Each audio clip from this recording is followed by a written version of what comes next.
Welcome back to our channel. We are live from the Dutch Blockchain Week 2025, and we made you a promise that we've been keeping constantly. We've been talking to the most interesting people, the people who are moving forward into the space and dragging everyone with them. And Michaël from the Poppe is one of those people. MN Capital, MN Marketing, MN more and more and more things are happening with MN, and as it keeps growing, it helps us grow. The more that he grows, the more the space grows, the more the community here in the Netherlands keeps growing, and we are very happy with everything he's doing. So we get to sit down with him. He was just on a panel right here at Dutch Blockchain Week, a very interesting panel that we are going to actually discuss right now. You can see his face because he knows what happened in the panel, and we're going to talk about it right now. So make sure you follow our channel, and let's get into this right now. So I'm going to shake your hand. That was a very good panel. Thank you. I sat there and I laughed my heart out. It was very interesting. So this is the biggest challenge that someone like you has. You started as an influencer. You started guiding people. You started as a key opinion leader, but then you graduated. You might still be a key opinion leader, but now you're not just that, you're more. And I think people forget that, hey, you're no longer at the key opinion leader level.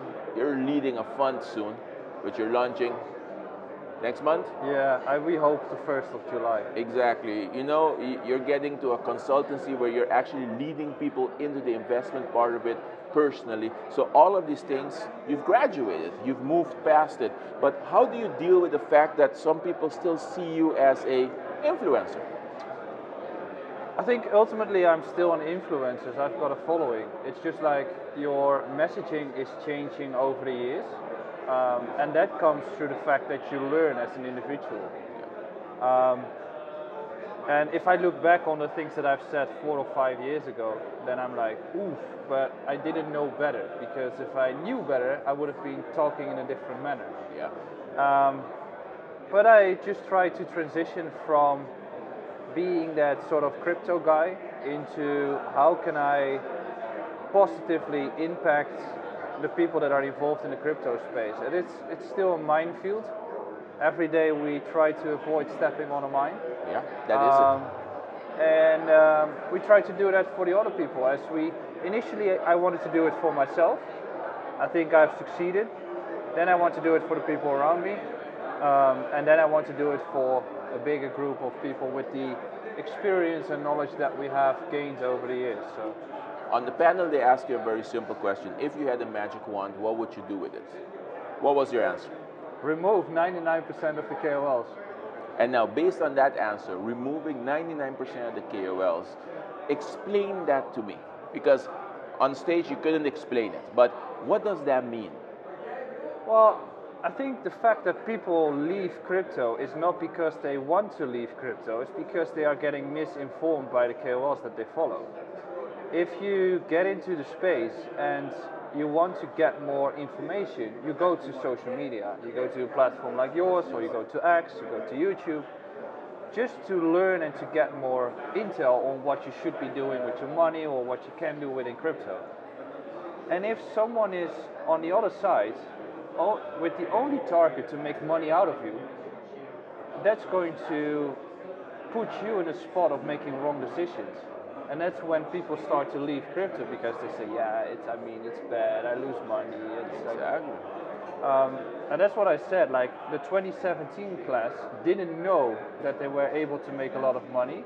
They were just in there because they loved great tech or the ability to do transfer money everywhere or to have smart contracts. And then the whole saga came from marketing and all those things.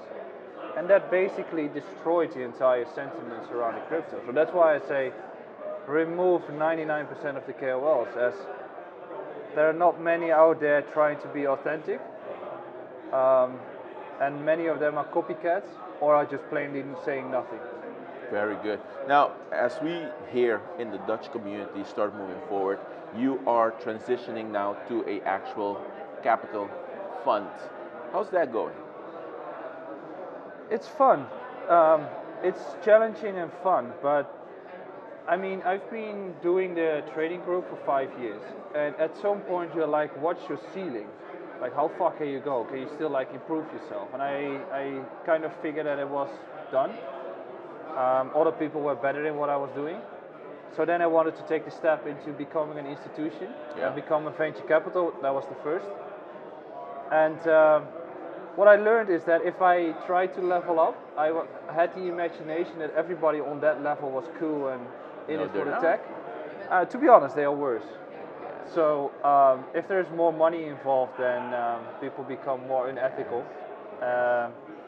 So that keeps me motivated to keep on building, as I really enjoy talking to founders that are building some great tech and want assistance, and we try to do it as much as we can. So that's fun. Building a team is fun.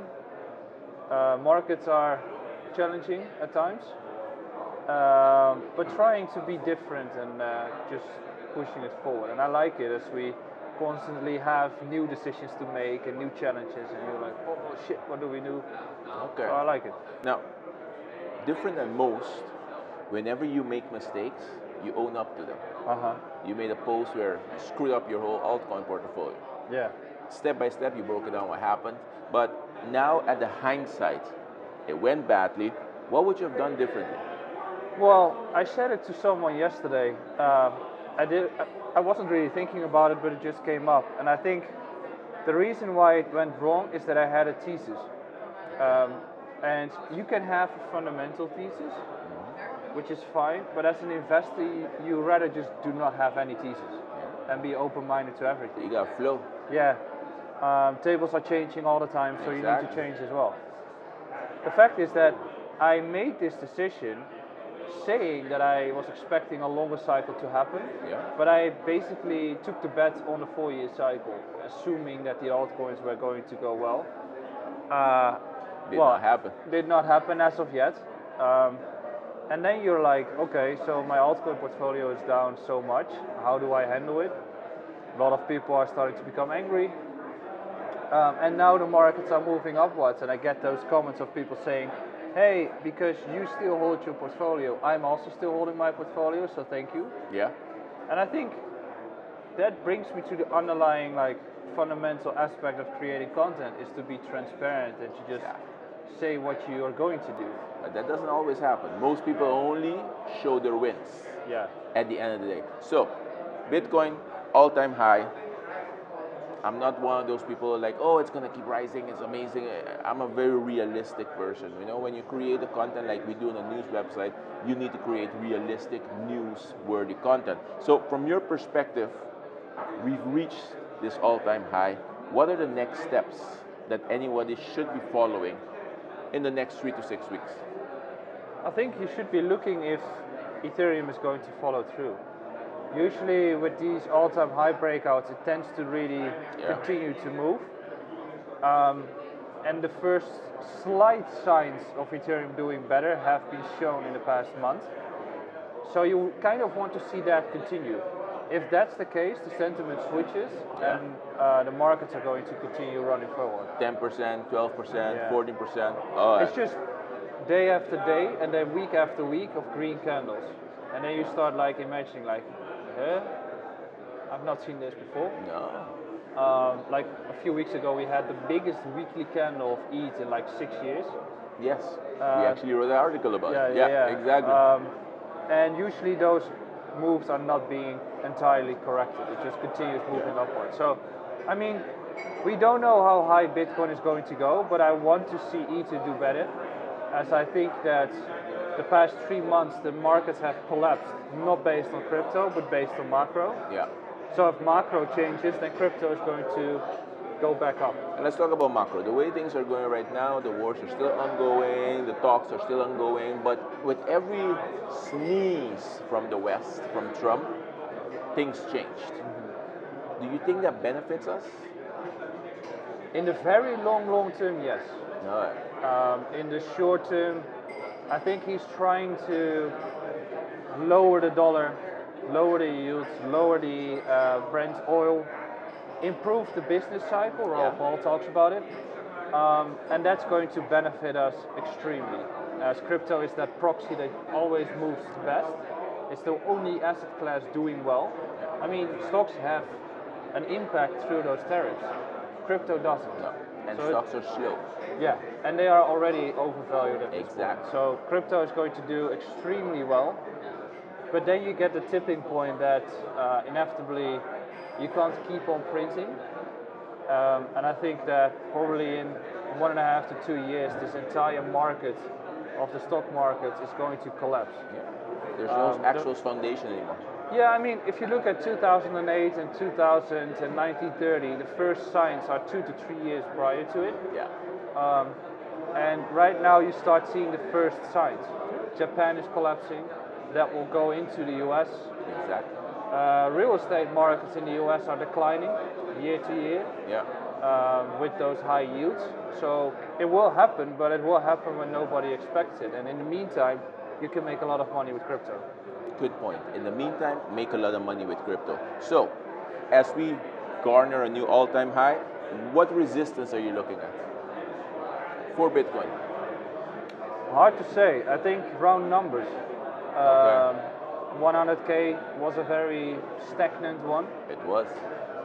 So I mean, I think it will continue to grind until, what is it, 125, 150. Those levels are going to be a mark point for people to just take profit.